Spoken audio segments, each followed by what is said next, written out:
Hello and good evening to the alumni, faculty, and students, friends here at Florida Agriculture and Mechanical University. Welcome to the Alumni's Humanitarian Award Ceremony, where we will be honoring those who act in benevolence. For a person to possess benevolent traits is for him to do charitable work, not for gaining profit, but rather a desire to give unselfishly. Many refer to him as Sergeant Major Perry. Others closest to him refer to him as Big Man. Although both names signify supremacy, I'd like to introduce to you one of the most benign persons that I've ever met, Mr. Perry. This evening, we will be awarding Sergeant Mary Perry on his philanthropic work and his achievements over the years.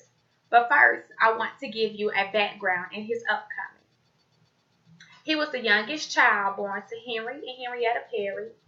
He attended West End High School and was a member of JROTC.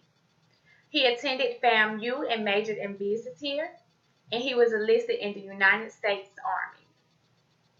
Being the first generation grad in his family was a major achievement on its own, but it wasn't enough for Mr. Perry. He continued to strive for greatness through his humanitarian work.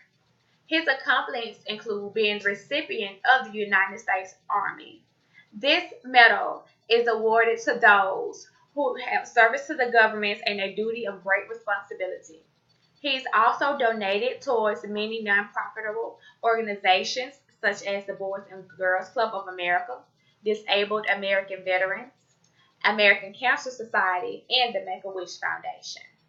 In conclusion, not only has Mr. Perry served his country, his community, and his family, he has also portrayed characteristics of a great humanitarian. Please welcome me in bringing Mr. Perry to the stage.